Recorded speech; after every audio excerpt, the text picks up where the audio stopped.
All right, y'all. We back with Act Two, the podcast, episode 6. Nickel last week, 6 this week. Um, how y'all doing? We doing good. So we wanted to ask y'all how y'all doing. How y'all doing? We doing good. Thank y'all for all the subscriptions, all the likes and shares and all that stuff. Just want to start off by saying we appreciate that. And we got my lovely guest host, Miss Dees. Hi. There she go. Thanks for having me back again. Yeah, sure. We working on her permanent spot, but we still got to work out the kinks. We still got to Do sign the contract. some salary negotiations. Once she brings some sponsors in, then maybe we'll talk some deals. Okay. It's probably going to be shocking to you, but wish you wow. Whoa. If the people knew. Wish you wow and you whoa in a week. Oh my goodness, is my nose on? Okay. So my wow and woe of the week, it was should we like pause and do something else right now? You good? Yeah. Okay. My wow and woe of the week, it was sort of bilateral. So it was one situation that really presented a wow and a woe. So I'll say the wow first. People always talk about, there goes that yawn again. Yeah, it's juju, nervous and people always talk about, it takes a village to raise a child, and we experience something in our family, and even though we live our truths and our stories that we want to tell, I always want to use discretion out of respect for people that we love, whether it's family or friends. And I know I'm kind of going off route a little bit, but I know I've mentioned like friends or family's names in the past or whatever, but I never. But we're not going to go into detail. Yeah, I never want to divulge anybody else's business. Nevertheless, the wild moment was just having. Excuse me. You okay? The medical. 100%. Just having a moment in our life. Excuse me. Just having a moment in our life where, it required the village to come together, and it's a blessing. It's a blessing in of itself. Not everybody has that. People have relatives, but not all relatives are family. And I know we talked about that before. And having family that can really show up, and be there when you need them, it's important. So in that moment that happened this week, me looking from me being a part of it, but taking a step back and from the outside looking in, it was just really a wild moment and a blessing in of itself to have that village, to be able to surround, our family, for our families to be able to come together in love and support. We could come together for congratulatory moments, and you also got to come together when there's some correction that's needed in life. So that was the wild moment. It was a blessing. It was a blessing in the lesson. And the woe? The woe was just, the nature of the situation that happened. Just, we know we live in a society where social media has a huge impact. And I know we don't talk about stories and headlines from social media, but just talking about social media as a whole. Social media has a huge impact on society, and especially on our babies, our children. And, it's very important that we pray over our kids, because boys and girls can get caught up in so much stuff. You have boys that get caught up in gang violence, and it's not any fault of the parents. Like, boys get caught up in stuff parents don't even know what's going on. You don't know your son out there trying to be a gangster online, or just talking tough crap online, or is being persuaded to do things that they shouldn't be doing. They know it's right, shouldn't be doing. Girls in the same way can get caught up in drama. Girls might want to fight over boys, or being exposed to stuff that they really shouldn't be exposed to.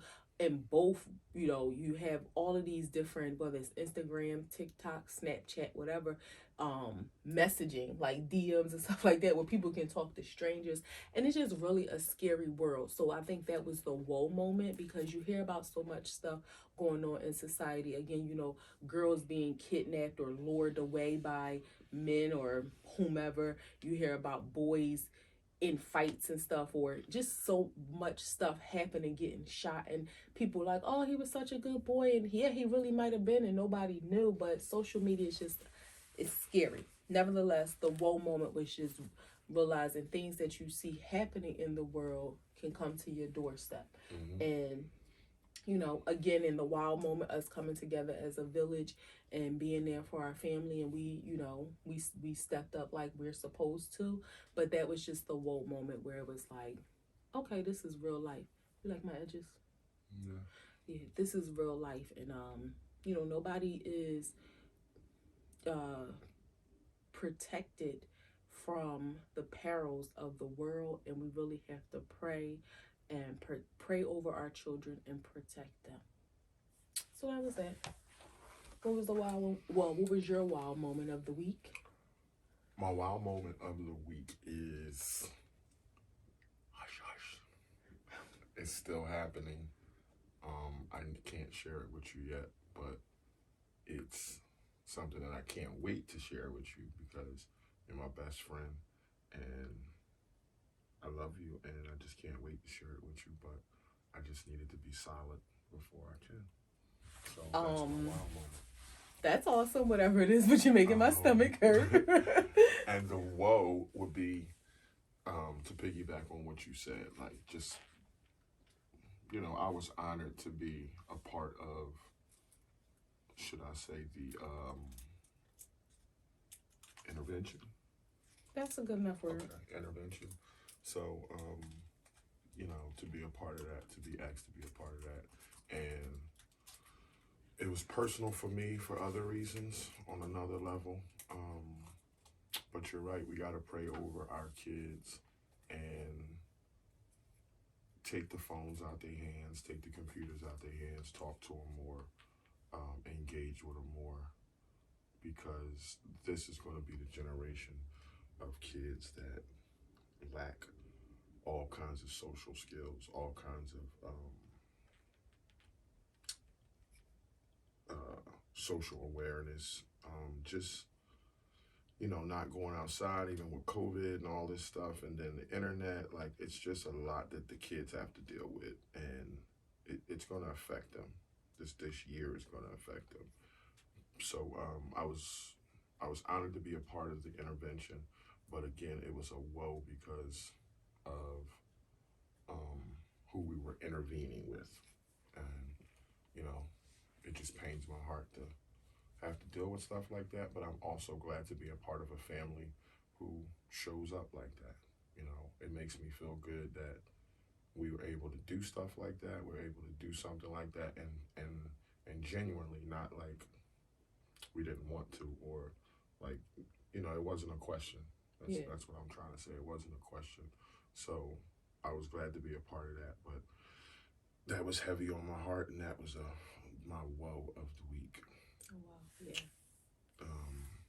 So yeah, and so leading into that, and still talking about the children, just little girls. What effect does give me 5 things social media, no, give me 5 things the internet is good for children, little girls, and 5 things that it's bad for. Little girls. Mm-hmm. I mean, so when you talk about what is it good for, it's a wealth of information that can be learned at their fingertips. What can a girl from okay, are you saying the internet or social media? Because I think I'm gonna go social media. Social media, I really don't think there are any benefits for children. And I'm saying Instagram, I'm saying Facebook, I'm saying Twitter, I'm saying TikTok, I'm saying Snapchat. I'm talking about everything that kids have the resources for. Yeah, I don't I really don't see any. I can't say that I believe that there are any benefits.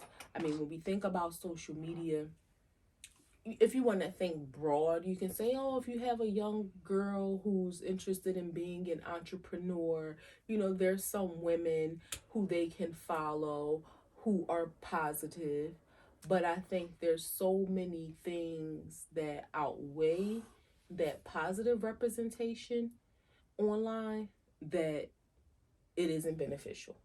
I think that there should be other means in which they find those positive role models, positive examples. Um, I don't think that there's any benefits that are big enough or good enough to outweigh the harm that it can do. So I can't give you five things that I think it's good for children. Mm-hmm. And when I said meaning what So I your was stance is, if I was to say, is social media, should children be on social media? You would say absolutely. no, I don't absolutely think not. so. Absolutely not. Because while people can say, oh, it's just fun or it's like TikTok. Let's just now I made that one TikTok video trying to market the or do a thing for the podcast. That it was a little difficult to navigate through, but I've never scrolled or really looked at TikTok. Like literally I probably was on TikTok for that 10 minutes to figure out how to do that.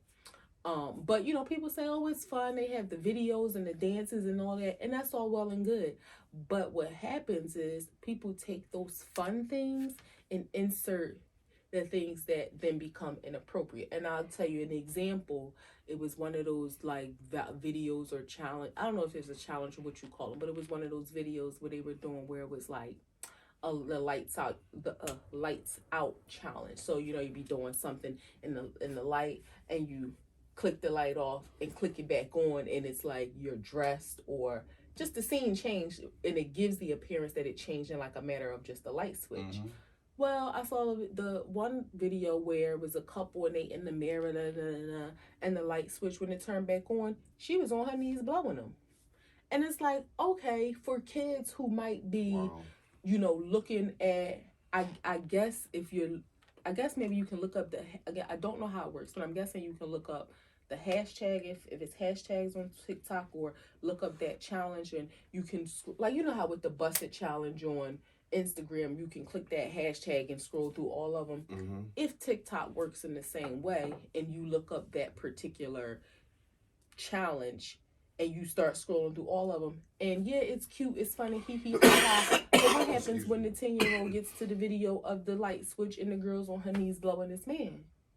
So I just feel like things that can start out like, oh, it's just fun, it's cute, they have fun, they do dances, but because it's no controls on it, I would just prefer that kids not use it than risk the chance of them being exposed to something. Now, we know we live in a world where you can't protect kids from everything. You simply can't. But there are things within parents' control that you can. And social media is one of those things that you can't leave it up to the developers of these apps to say, oh, well, you got to put in an age because if they know how to count, they'll just count backwards. Like, okay, this app says I have to be 13 to use it. Let me count backwards what year would make me 13 or this I gotta be 18. So it's the parents that have to take control, be in control, not even monitor, because I don't even think, because if you say monitor, that to me that means you're giving some leniency. You don't mean what you said. Like your stance isn't. Yeah, I'm gonna let you do it, but I'm gonna monitor and make sure you're doing the right thing. Right. And while your intent may be good, we all know as kids, where there's a will, there's a way. If they want to do something they're not supposed to do, they're going to do it. Just as we did. Yeah, and now with these, apps and stuff, you could post something in like close friends. And again, I don't know. I can only speak from Instagram. That's the one that I'm most familiar with. But you can post something in close friends and not include,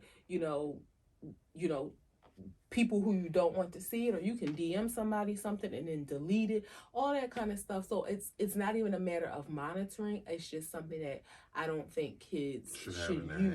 hands. Yeah, I just don't think kids should be able to use it. It's even stuff on like YouTube where, kids looking at cartoons, and people have started to twist, because you'll have one time the kids, everybody who knows us know when we talk about our kids, we have a ton of nieces and nephews between our siblings, like probably it's like 30 of them. I don't I know. don't know about that many, but it's a lot. At least 20. It's a lot. Yeah. But when we say our kids, we talk about the Fab Five. That's my sister's kids. And the 8-year-old, like, she was just a couple years ago, was watching something on YouTube, and it was like a fake Elsa and Anna. And developers learn how to make these characters do whatever, but she's watching it, and one of the characters is like bent over in the refrigerator, but it wasn't. It was like nothing sexual happening, but it was just the innuendo. She was bent over and her dress was up and her ass was out, and On a cartoon. yeah, and it wasn't anything. It wasn't any sexual activity, but it was just the imagery that is put in kids' minds. Like in a real cartoon, Walt Disney ain't making a cartoon where the character is bent over and their ass is out while they in the refrigerator. Like so it's just things Elsa like was that. implying butt fucking. Yes, out of Elsa, Anna, one of them, something was going on that shouldn't have been. That's foul. It A is. cartoon should imply something that graphic, like Exactly. that's But foul. see, that's what it is. It's not the original, like whoever created it, but it's people who in their sick minds do stuff like that. So it's that's like anime. Anime is a porn, a section, and a kind of porn called anime. That's cartoons. It's mainly like Asian characters, but it's like cartoons where they have sex. And so just imagine a young kid, a little girl. She's like, she just sees cartoon characters. She doesn't, know, oh, this is anime, and she just clicks on it because they see the colors and they just think it's a cartoon, and they start watching it having no idea what the hell they're about to watch. Real people sex, but cartoons, like cartoon dicks and coochies and cum and splatter and all that stuff.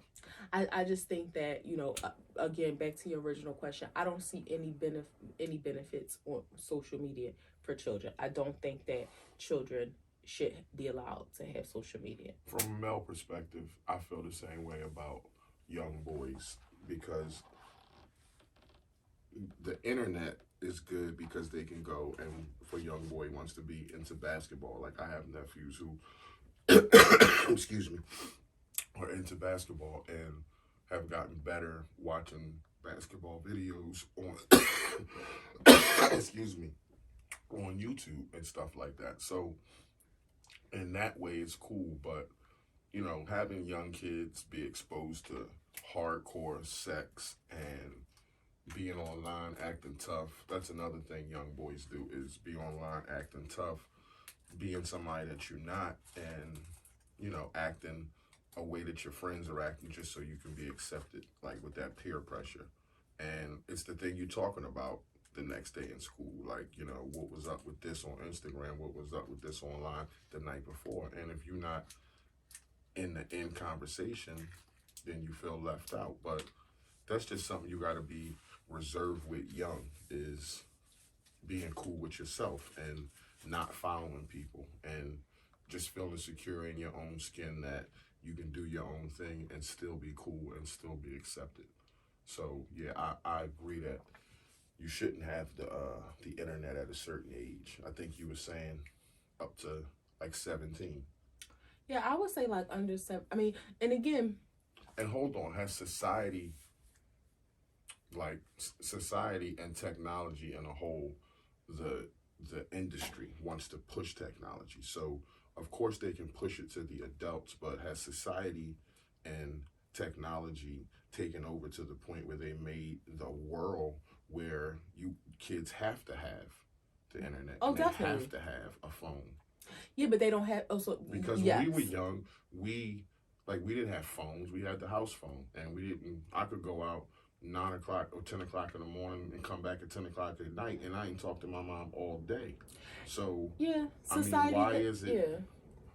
why is it now that people feel like, oh, my child is 6, 7, 8 years old, they need a phone right now? Because I think that society has created an environment where we feel like we need that instant gratification. Like if we want to call somebody, it's not, oh, they're not answering the phone, they must not be home. I left a message on the voice machine, they'll call me 4 hours from now. Like, it's that, oh, I need to talk to you, or I want to, or not even I need to talk to you, I want to know who's calling me right now. And that's trickled down to the younger generation. And in some cases, it's a safety issue. You know, if your child is, you know, catching public transportation or something like that, then, you know, you feel like you want to make sure that they're safe. Now, I was catching the bus by myself. I remember one time. So was I. Yeah, I remember Walking one time I fell places by myself. but I think about this. I remember one time I was probably 8 years old, and I used to catch the bus from directly in front of my mom's job, and he used to drop me off right around the corner, and my grandpa would meet me at the bus stop. Well, I fell asleep on the bus. Woke up, was like, oh my God, where the hell am I? But the bus driver, he like realized it, and after after he had let everybody off, instead of going to the bus barn, he drove back around to my stop and he let me off. And I remember walking down the street. As soon as I got to the corner, my mom ran. She was crying. It was so many people at my house. I don't remember if the cops was there. I wonder why they didn't call the cops. Maybe, I don't know. So what was they doing? Just waiting to see if you came? Everybody was out looking for you? I guess they didn't know where to look. They didn't know where the hell I was. They know what bus you catch. I don't know. So let's go to the bus stop. Let's go to see where the bus ends. She get on the bus every day. We just sitting at the crib waiting for her to come home. She getting chopped the fuck up, and we waiting for her to come home. I don't know, but everybody, it was like so many people. I was scared. I thought I was going to get in trouble. I like turned the corner. I remember holding my book bag and like turned the corner, and my mom ran to me and was crying. It felt like it was like 50 people on our porch. And of course I wasn't in trouble. She was scared. She was crying. I had fell asleep. But again, just thinking, in today's world, if you had a phone, I mean, that wasn't even a thing back then, but if I had a phone, so yeah, people have created the expectation to be able to do that. And I don't necessarily think having a phone is the biggest issue, but it's what comes with the phone. Everybody wants their kids to be the cool kids. So you're not going to buy your child the jitterbug that only got 9 buttons. You program, this button is mom, this button is dad, this button is grandmom, this button is auntie, because you don't want your kid to be 14. And when the conversation is about what happened on Instagram, now they're not in the loop. But you don't want them to know what happened on Instagram. You've established that, okay. No, I'm not saying you want them to know what's happening on Instagram, but you don't want, nobody wants their kid to not be the cool kid or to be the outsider, which is not a great way to think, but I'm just saying everybody wants their kid to be able to keep up with the others, or especially when they get to that age of like being a preteen and a teenager, which becomes the most dangerous time, because as you're trying to help them keep up and be cool and have the things that other people have, you're also exposing them to what the other people are exposed to, instead of not so much monitoring, but doing what is in their best interest physically, mentally, and spiritually, and not just socially. Yeah, but that's parents, and this is out of hindsight. Obviously, I didn't know this until I got older, but you should that's all ego with the parent, because you living vicariously through your child, and your kid is a reflection of you. So you dress your kid up like that, and you get your kid the phone, and you get your kid Jordans and all that shit, because you don't want nobody to think that they dirty, because that's a reflection of you. So, I mean, in a way, that's some selfish shit to think. But if people are being honest, that's why I think that they dress the kids up and get them everything that they want, even when they can't afford shit. Because you said it, like, they don't want their kid not to be the cool kid or come home crying saying, I can't hang out there because I ain't got no J's, or I ain't got no Kevin Durant's, or I ain't got no iPhone. You got me this jitterbug. Like, I was in a fight because I got the jitterbug. Because they talked about my jitterbug. So the parents need to put that ego aside and think what's safe, because and what they're exposing their kids to, because again, if that shit comes knocking on your door and you have a daughter or a niece or a nephew, you know, pregnant, got a girl pregnant, got raped, got touched, like, it's all because of the exposure to social media and the goddamn internet. And why does it seem like Well, I don't think we can say it's all because of that, but I think that that plays a big part in just what I think it does is it gives children a false perception of the world, because everything that people post, you know, it's pretty, it looks good, it looks like, oh, they having so much fun, they got so much money. And I'm not one of those people who believe that, you know, some people say, oh, you only post the good stuff, you know, you didn't post when you was a bomb, you only post when now you doing bad. I don't care about none of that, because like me personally, I'm not going to post when I'm crying. Like when people post when they're crying, or you know, I'm not going to post it when, you know, when you were sick in the hospital. Like I'm never posting that kind of stuff on the internet. I just feel like it's like a photo album to me. This is how I look at Instagram for the most part. You know, the podcast is kind of different because we use it for a different purpose. But my page, it's like a photo album.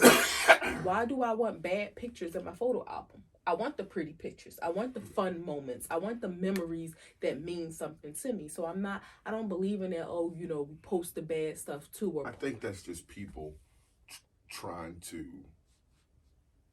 make social media, which is a not reality or a snapshot of moments in your life, into like that's real reality. That's your everyday life. Yeah, but it isn't. But see, I think that's what happens with children. This is why they shouldn't be on it. Their minds are still developing, and they're still a sponge, and you know, they're trying to develop their character, their personality, who they are, what their style is. You know, it's so funny talking to our niece who is almost 13, and you know, her trying to, you know, us, we were talking about what she wanted to wear for her birthday and stuff. And I love that, like you see young girls out here with cat suits on, and they're like 14 years old, or, you know, half tops and tights where every, you know, crevice of their body you can see. And you know, our niece, the things that she sent me is like, oh, maybe I want to wear this. It was nothing like that at all, which I was happy about. But you do have girls out here who they see everybody wearing the same thing, or everybody hair is the same way. She did ask if she can get acrylic nails for her 13th birthday. Absolutely not. Like, you can get your nails painted. See, that's you can the get thing. some cute designs, but you're not getting acrylic on your hands. That's the thing when you look at social media and girls, and you're talking about young girls with pages 15, 16, 17, all of them look exactly the same. You always say that. Want the sharp, thick eyebrows. They all want the sew in weave things with the part in the middle and the straight hair coming down. They all got the same shoes, the same dresses.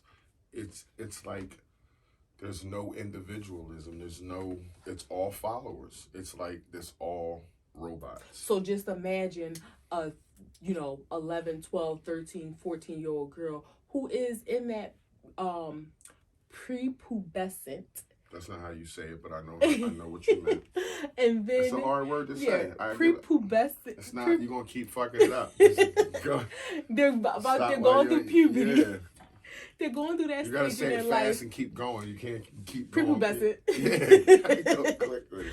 But they're going through that stage in their life, developing who they are. They already tingling and getting feelings and stuff. And the same for boys. They trying to establish their identity. But I know I can't speak for boys, but I'm just speaking in general. Children trying to develop their identity, trying to find their style, you know.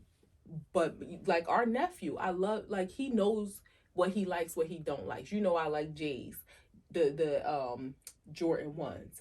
He loves sneakers. He don't like those. He don't want them. He like, nah. And I love that about him. He's not going to just wear it just because it's the cool thing to wear.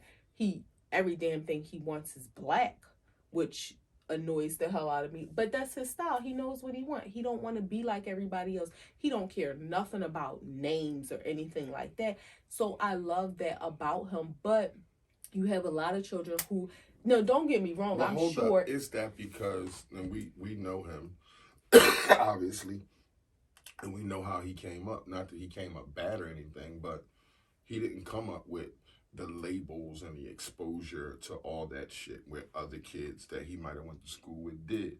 So you think is that the reason why he don't care about that stuff? And he kind of developed his own individualism because he felt like, okay, I can't ask for this stuff. I got little brothers and sisters that my mom got to take care of. So I know I can't get these $200 sneaks. So let me get my own style, my own individualism, and rock what I want to rock because this is my lane.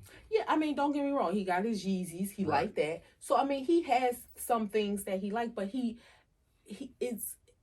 it doesn't mean anything to him. Mm-hmm. Like No, not that is saying, cool to see though. yeah, not saying that there are certain things like when it comes to names and labels that he doesn't like, but like I said, like Jordans, he like, nah, I don't like them. Like they look nice on y'all feet. He'll tell me which ones is corny or that color combination is dope, but I'm just saying, that's not true for all children. And it's hard for some children who are trying to develop their identity, but they're seeing the same thing. And so you start to think like, do I know what's cool? Because I don't know if I really like that or if I just want it because I see everybody else with it.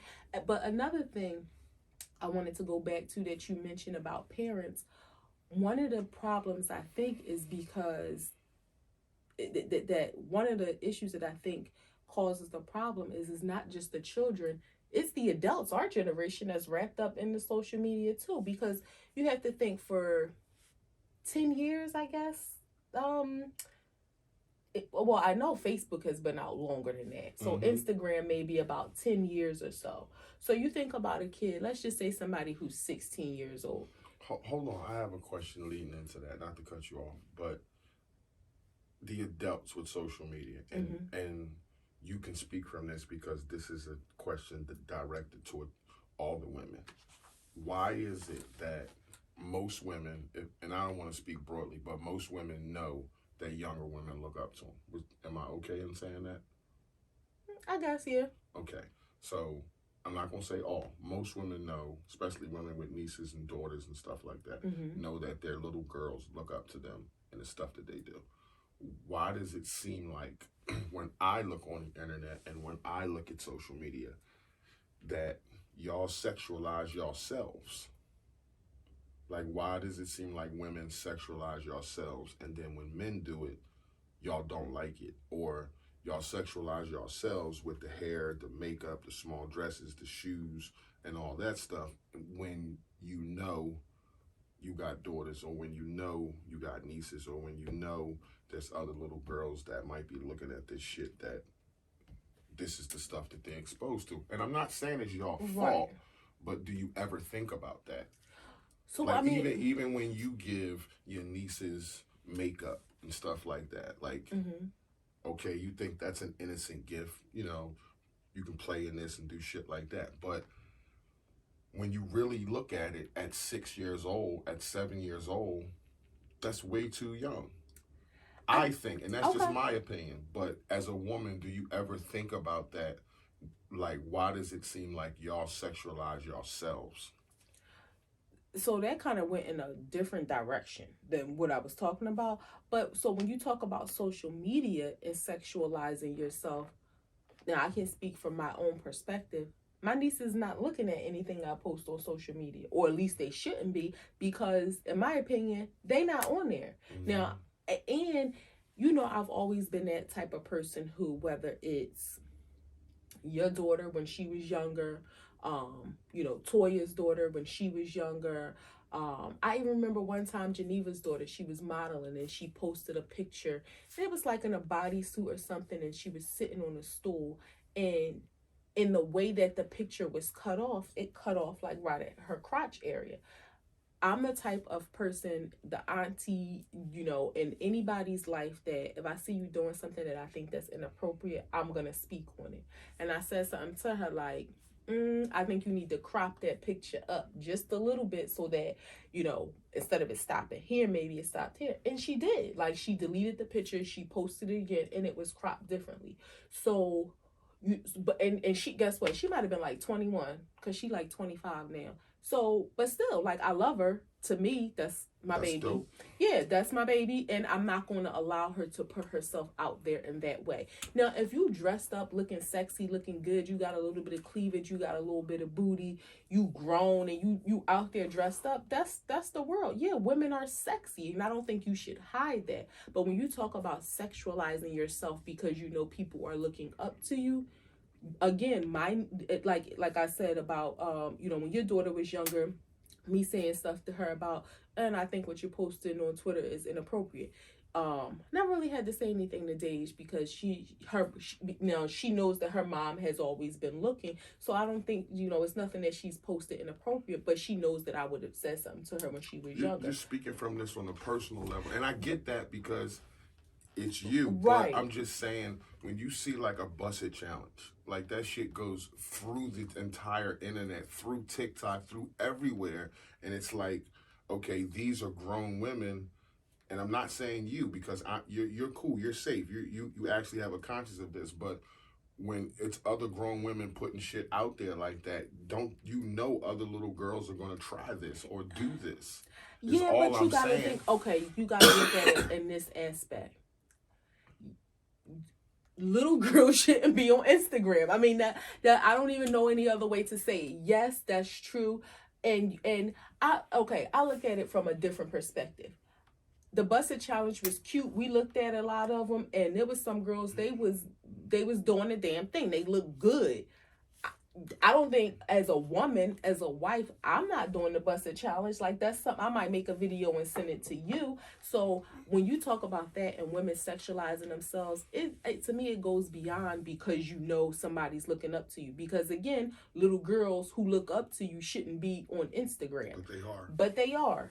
Now, if you're a mom and you got a 12-year-old daughter that has Instagram and she follows you and you're doing the busted challenge, that's beyond Instagram. You probably exposing her to all kinds of other stuff anyway at home. So showing her you doing the busted challenge online is nothing. So I think it's one of those things where like Cardi B had mentioned something about her song where she was saying like her daughter can't listen to her songs, and people were coming at her like, well, oh well, you don't want your daughter to listen to it. What about other people's daughters? She's not responsible for what other people allow their daughters to listen to. I better not catch my nieces singing the WAP song. Now, I'm sure they've heard it when they're not supposed to, but I'm not gonna be playing it while they're around. That's not Cardi B's responsibility. That's my responsibility. So I guess as a woman, if I was a woman doing a busted challenge, I know my kids aren't on social media. I do have a conscience in thinking I don't want other people's kids to see it, but everybody just might not think like that. Everybody don't. There's Well, a obviously, lot of yeah, women obviously out not. there who do it You with their got kids, practically who porn on do the it internet.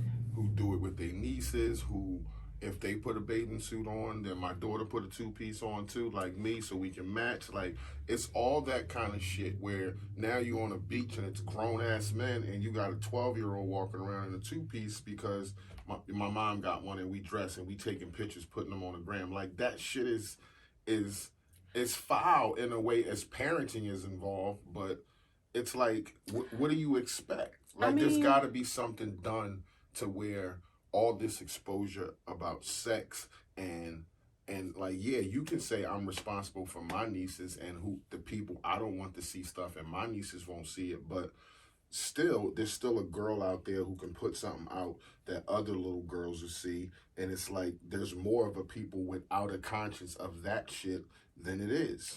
so this is okay. My opinion on that is you can't rely on nobody else to protect your children's mental and what or protect or to protect your children, period. So whatever anybody else is doing, that's up to you. What you can't control what they're gonna do. What you have to do is be more present in not just your children, but the children in your life, in their lives. Take the phone away from them sometimes. Don't allow them to just always be on the phone because the internet ain't gonna change. It's gonna get worse. Like technology, you got OnlyFans now where people can, pay to do whatever the hell they do. Like it's nothing going to improve about it. So Mm-hmm. that goes without saying. You're never going to have all of these women being conscious, or men. Let's not get it twisted, because men You're post gonna stuff speak too. about the men again. Well, I'm talking about what people post on social media. But you're never going to have these So you grown be looking at people. what dudes post? You're never going to have these grown people You be being looking at what dudes conscious post? about what children are being exposed to. That comes within the home. You have to take responsibility.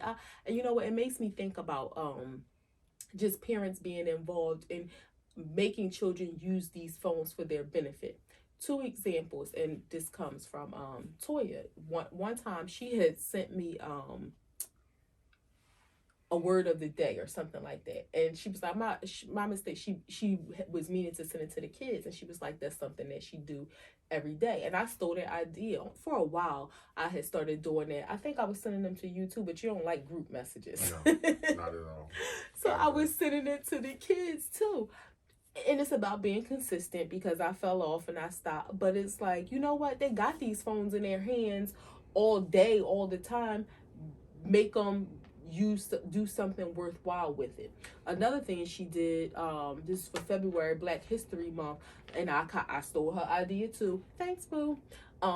She was telling them, like, she made them like give her 5 they had an assignment, for lack of better words, to send her some information about Black History Month, whatever it is.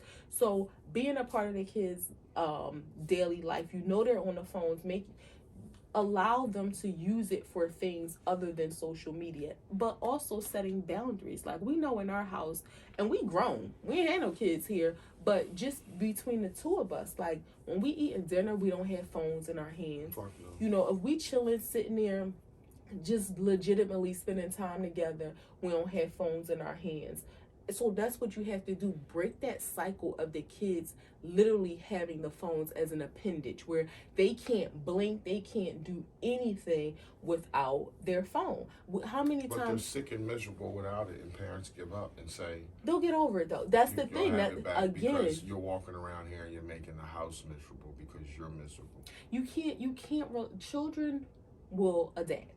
It's the parents who become miserable. I believe so. That's what I'm specifically talking about. The parents. I believe kids will adapt, and I'm on board with you that they shouldn't have social media and take their fucking phones, and it's too much exposure. But parents give in, and more parents give in than not, because when kids get miserable, when kids get mouthy, or when kids ain't talking to them and they want to be their friend, they give them their shit back. They do what the kid wants them to do. But that goes back to what I was about to say earlier, but you changed the direction when you were talking about sexualization.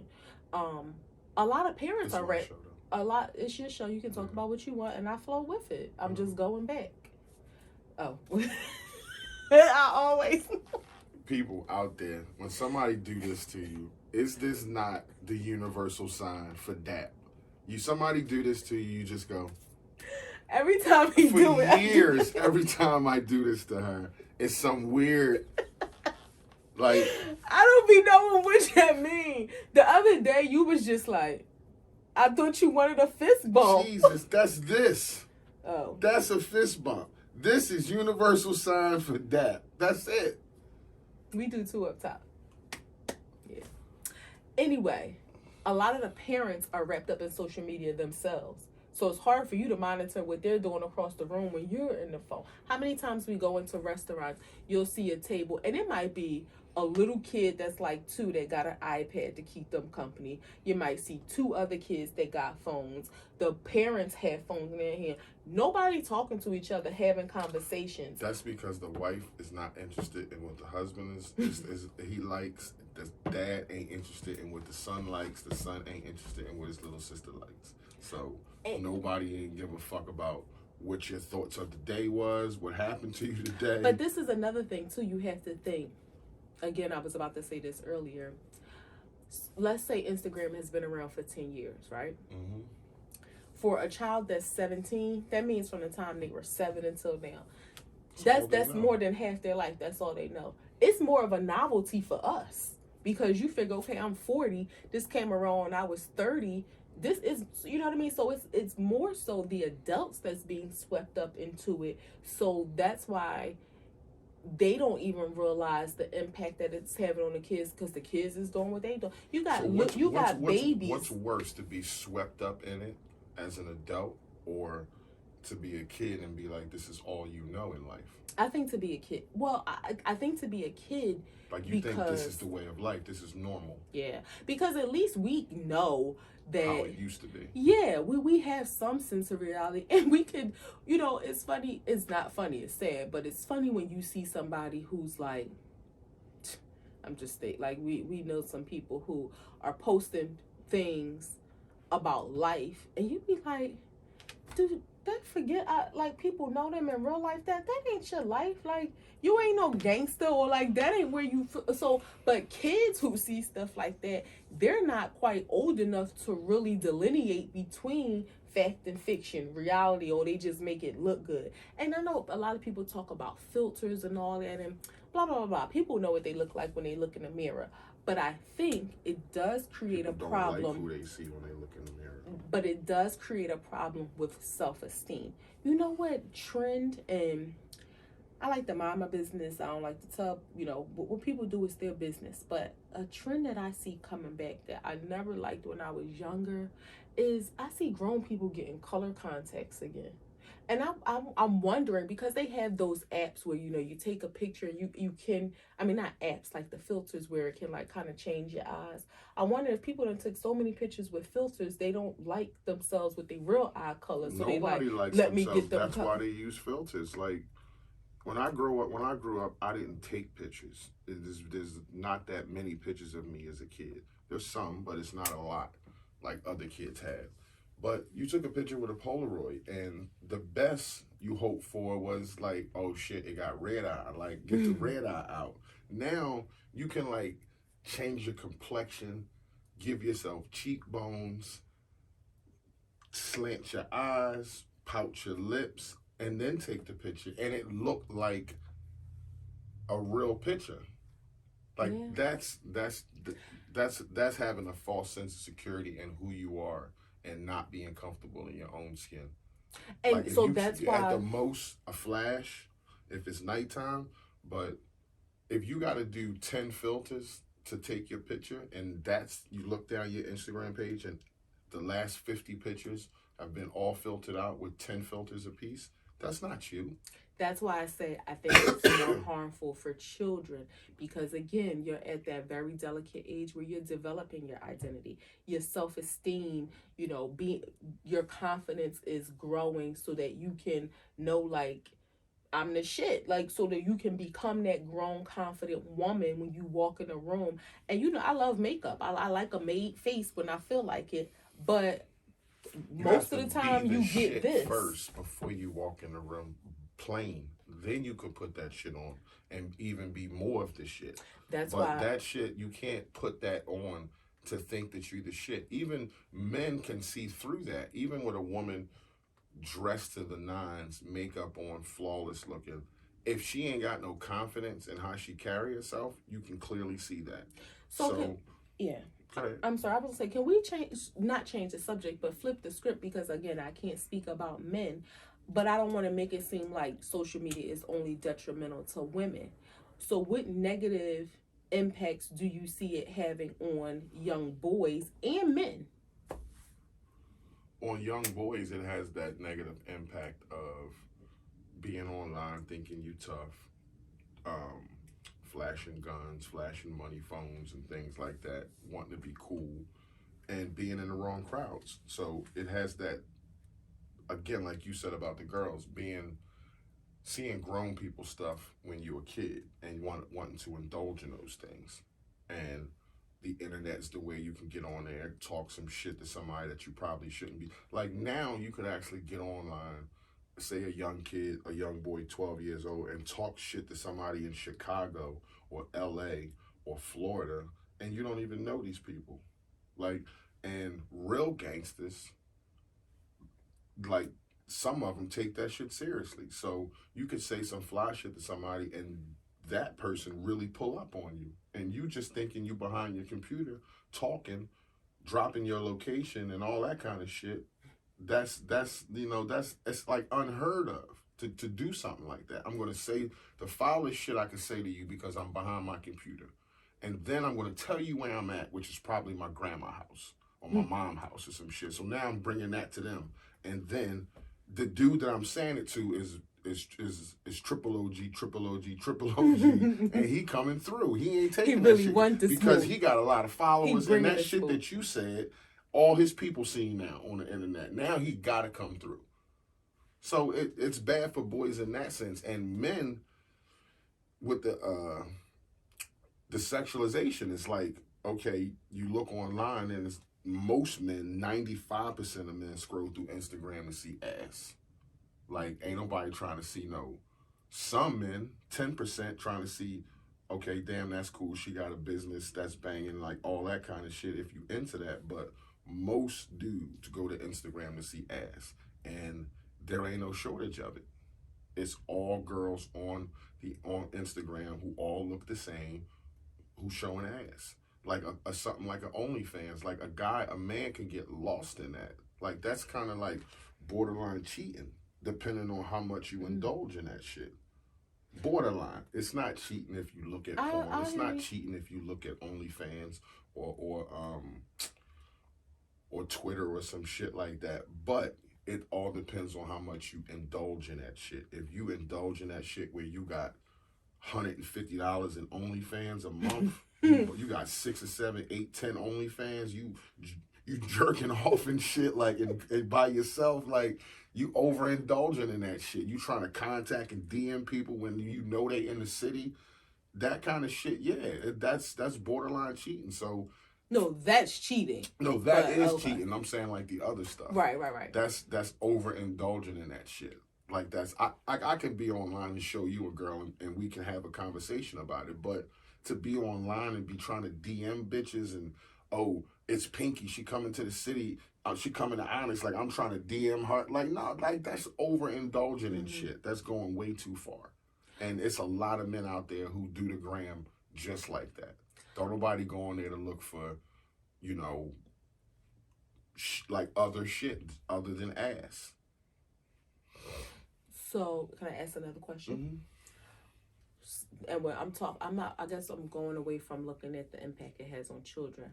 How do you think social media has impacted relationships? And when I guess people finding love, establishing a relationship, because of the influences that social media has in so many people's lives. And you can speak from a man's perspective. From a man's perspective, all right, it's a lot of variables that play into that. If you're talking about two people that care about social media, let's just speak hypothetically. I'm sorry, I'm not talking about people in a relationship. How do you think it's impacted people finding love? You can't. I don't believe that you can. I don't believe that. Let me reword that because I was about to say something that somebody probably would take offense to. I believe what I have is conventional. Mm-hmm. It's something that I had to nurture and be in the thick of and be in the peaks and valleys of it to have what I have today. So I think social media accelerates that process because that's just what it is. That's just the monster that it is. It accelerates that process. I don't think, and it's kind of harsh to say, and it's because I know there's some people, let me acknowledge that first. There's some people out there who found true love on social media. I just don't think it's something that you can say, this is where I can find love at. If you think that you can, this is the place I'm going to find love, and it's not the fucking corner store or church or the grocery store or the gym or, you know, you having a walk in your neighborhood, some shit like eating at a Fridays or something, those are the places you might find love before you find it on social media. Stop giving shout outs to Fridays. They ain't paying us for endorsement. That's true. But those are the places, like your random places that you might find yourself in your daily activities will be the places you find love, not your work, like a place like that, not social media and DMs. Although I will acknowledge it has happened, but it's not the place.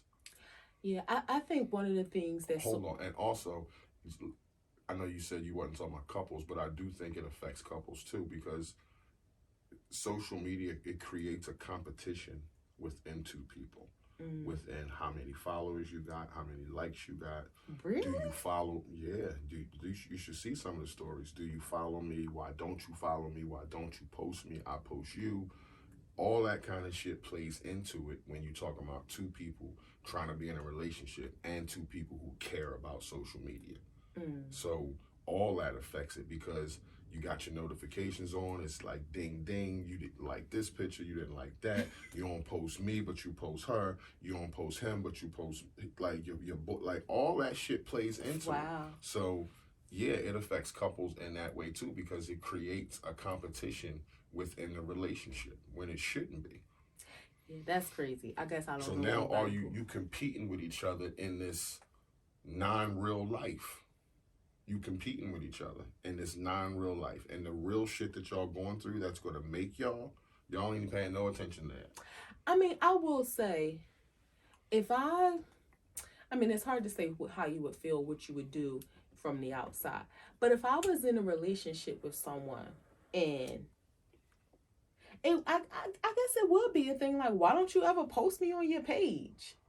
Like, if you just never had any pictures of, or you never alluded to the fact or let people know you had a wife.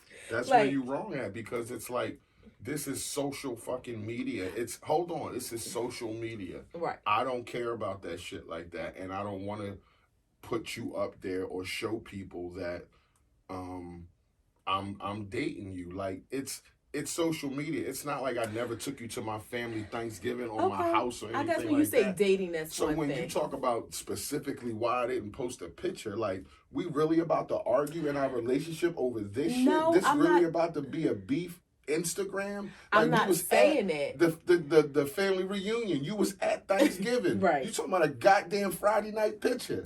I understand. Okay, when you Like, say dating, that's the dating, competition and the shit that goes on in a relationship. when you say dating, I guess it depends on what level you are. And I'm not saying every week or every other picture you post should be your... If it's new in a relationship, that's one thing. But I was thinking more in terms of a long-term relationship. And yeah, people who know who you are. So I don't feel like there's any obligation to do it for other people. But I feel like if this is a place where you post the things that you love most, you post you and your homies. And I don't want to hear that, oh, I'm like, what was Drake's line? I'm not hiding my son from the world. I'm hiding my world from my son. F out of here with that. Like, I think, and I can't say because that's not our experience. I didn't post you. I didn't post. I would post you when I wanted to post you, but I didn't feel like I needed to prove anything to anybody. Like, so I get that too. It was like, people who know you, who, and if they don't need to. So, I mean, I guess you look at it two sides. I feel like social media, the impact that it has had on women looking for love or trying to find a relationship is, it creates, in some circumstances, unrealistic expectations or unrealistic expectations for the everyday woman's life. Like, when you talk about this, this new thing of girls having Birkin coochie and all that, or they're looking and having these expectations for men to meet a standard that, sis, you're not at that standard. It's not saying any shot at the woman itself, but I think it just creates unrealistic expectations, and people, sometimes you have to step back and think, like, what do I really want? Like, am I asking for, is what I'm asking for in a relationship what I want, or is it what I see social media says that I should have, or is it what I see other people having? Right. Or is it like most girls see it and be like, they think that these girls have sex with a guy once and he says their coochie's so good that he bought him a Birkin. That's what they think. Or, I spent a weekend with a guy and he flew me here and I was so good and we had sex so good. My company was so good, he bought me a Birkin. And so, but even also, I mean, because we all know, ain't no everyday guy that you meet that, you know, he's a car mechanic and you're a school teacher. No, I'm saying like those. I'm no shade. I'm saying No, regular everyday that's what I people. mean when I say that shit's unrealistic. Right. So that's I'm saying bringing it back to realistic terms, taking a Birkin out of the equation because that's not something that's realistic for probably the everyday person.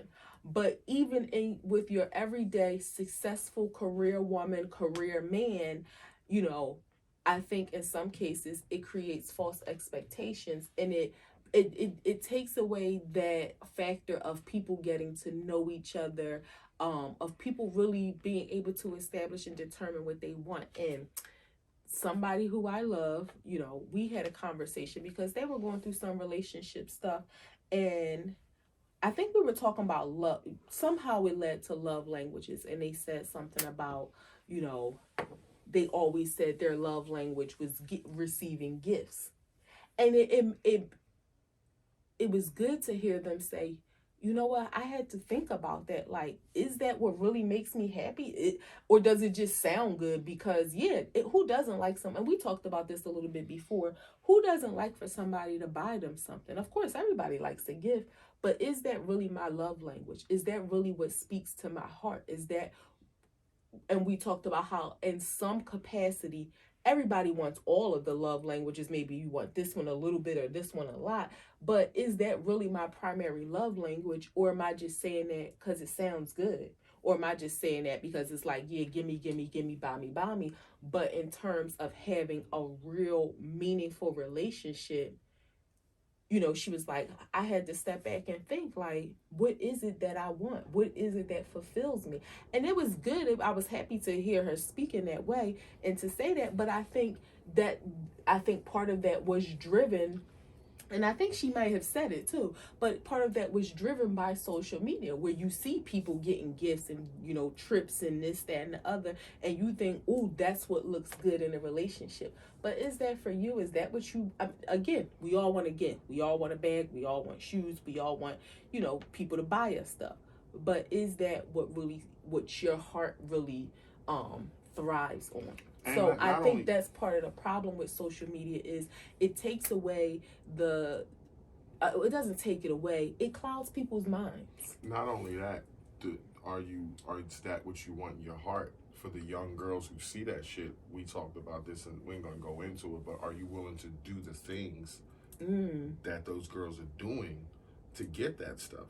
You can look online and see, oh yeah, she did this weekend and went here this weekend and got this, and she's showing it on social media, but who knows what she did to do that? Yeah. Who knows what she did to do that, to get all that stuff? So that's just something to think about. Yeah. So it's so social, and you know, when you talk about grown people, you know, we talked about what you asked me for 5 benefits, and I don't know 5 benefits, but we talk about grown people in social media. Yes, there are some benefits if you are mature enough to decipher through the bullcrap. Yeah, we all like to look at the gossip pages. We all like to see a little tea here and there, the funny stuff here and there. But when you're able, the deets. I had to tell him what deets meant. The deets.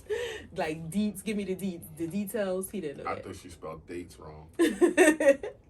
But yeah, like, you know, when you're mature enough to decipher through the bullcrap and know, okay, I'm not scrolling on the gossip pages all day, but you'll find those pages that have inspirational messages, or the entrepreneur, the pictures that speak up, the pages that speak about entrepreneurialism or marketing your brand, or just the empowerment if sometimes your soul needs that, the spiritual pages.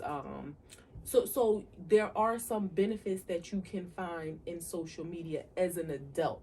You know, there's always going to be the bull crap, just like on TV. You know, you can watch the news and watch National Geographics and all that good stuff, but every now and then we like a little bit of ratchet TV. But you shouldn't be watching only ratchet TV.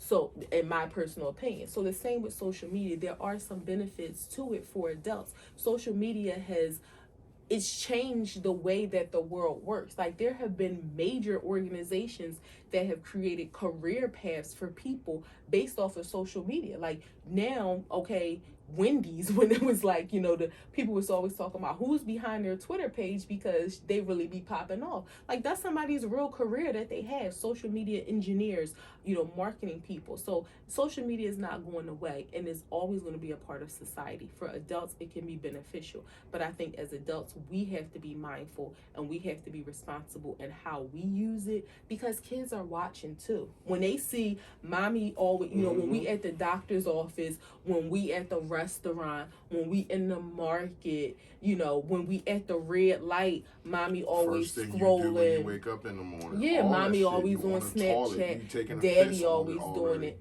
So we as adults have to be accountable for our actions and what we're doing and what we're exposing the kids to because they're watching, and kids, as we all know, they don't do what you say. They watch and they do what you do. So social media is a monster and it's going to always be there, but we don't have to let it take over our lives and we don't have to allow the negative aspects of it. Porn is always going to be porn, but we don't have to allow it to absorb us. You peek at it a little bit and then you turn it off. But I think it's already the monster that I don't think they intended for it to be, but it's already that monster. So you're saying you got to be, decipher through all the bullshit, but I don't think people do. I think it's information overload. I think we're not designed to take in that much information all day long, and that's a different conversation. But you just can't take in that much information, and by doing that, that creates a short attention span, and your mind moves like that screen, just like that, and you're able to take in when you wouldn't be able to do that 30 years ago. So that's how I feel about social media. I think it's all bad. I'm only on social media because of this podcast. You know how I feel about social media. You think it's all bad? Like even for grown-ups? Even for grown-ups, because I think there's other ways people became entrepreneurs and homeowners and owners of businesses, and got great jobs before social media. The world, it worked. So it's not like we needed social media to become great marketing people or IT people, or tech people. That stuff existed, maybe on a smaller scale, but it existed before social media. But do you think? Hold on. So yeah, I think it's because I'm saying it's bad because it's information overload. That's what I think it is. You can sit and say some people need not to sit and scroll all day, but they do. That's just the reality of it. They do. Sometimes you scroll. I get on you sometimes because I think you have your phone in your hand too much. So it's it's a give and take thing. It's already there. It's already the monster. I think it's information overload. I don't think nobody should be looking at a screen all day long. No, I agree with that, but I'm saying to say that it's all bad. So do you think that there are some businesses that could thrive successfully without having social media? Like if you have a small, if you have a boutique and you're selling I items. think you can kickstart your business with social media because of circumstances. That's how the world works now. So it's like you're asking me a loaded question because I know how the world works. I know that if you're starting a business today, you kind of need social media to reach people. So I get that it's a market employee. You got to reach the masses, and this is the fastest way to do it. Probably the cheapest way to do it, other than putting up billboards and shit everywhere. So I get that part of it, but taking that out of it, like it's just too much information is what I'm saying. And I don't think we're equipped or designed to take in that much information. That's why we are the way we are. Short attention spans, can't pay attention to shit. Things in style like this, you get over shit fast. The music, even the jobs, a person get a job, it's not like you stay at a job 10, 20 years no more. Like that shit, it trickled down through society in everything that we do. You get a job and you're there for a year, you bounce. You get a job, you're there for 2 years, you bounce. Like that's how people move now in this rapid succession in life. because I think of social media. Like all that has accelerated and speeded up everybody's mind. Sped up everybody's mind. It was a good talk. That's the got one more segment. Who you give a hug to?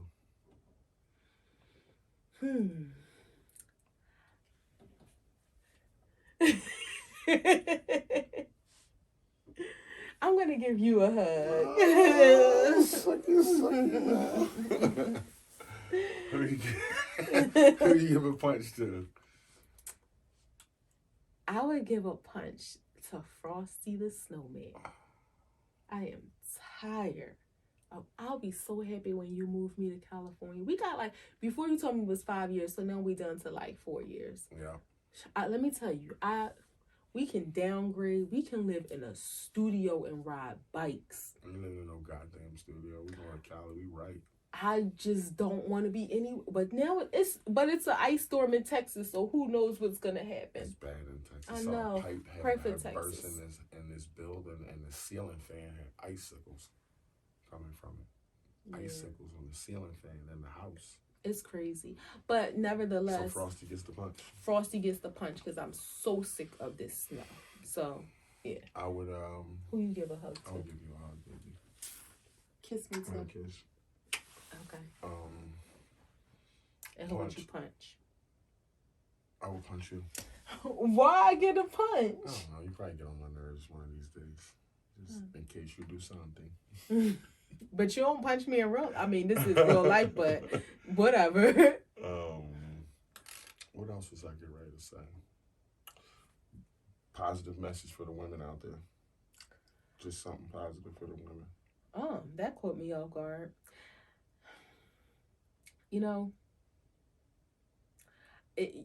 For the women, I would say our baby girls are watching us. And baby girls may not necessarily be baby girls, but those under us. And it's hard to set an example for them if we're still learning and growing and we're still learning ourselves and growing into who we should be. And just because you might be 40, 50 don't mean you're not still growing.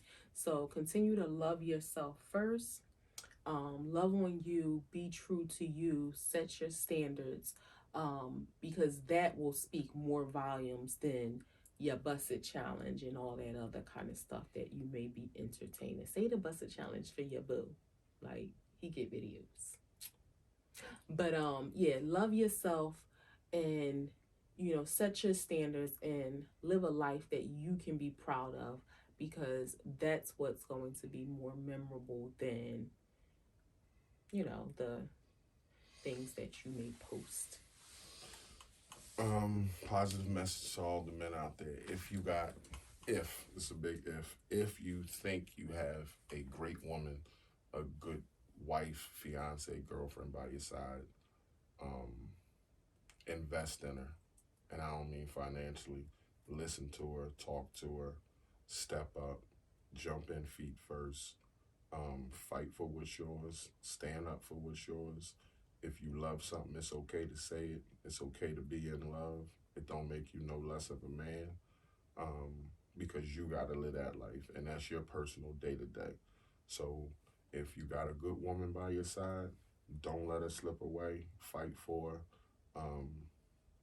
and that's it. Stand up, and they got standards, and because they good, and you think they good, so you got to rise to them. And you also have to have some standards of your own. They're not the only ones who get something out of the pie. You get shit too. So that's what I got to say to the men out there. Mm-hmm. We thank y'all.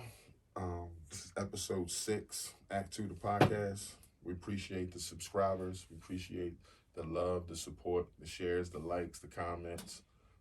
In the comments, if y'all want, you can leave a couple show topics y'all think we should be talking about. We may entertain. We just appreciate y'all love and support. Thank you. Can I say it? Thank you a whole lot. We appreciate it. You gonna say it? Say it. I'm gonna say it. Say it. Say it. You gonna get your heart up? I'm gonna say it. All right. Y'all see she getting ready, right? All right, so we appreciate y'all. Keep subscribing, keep commenting, keep liking, keep sharing. If you F with us, F with us. If you fuck with us, fuck with us. If you don't, you should. Peace.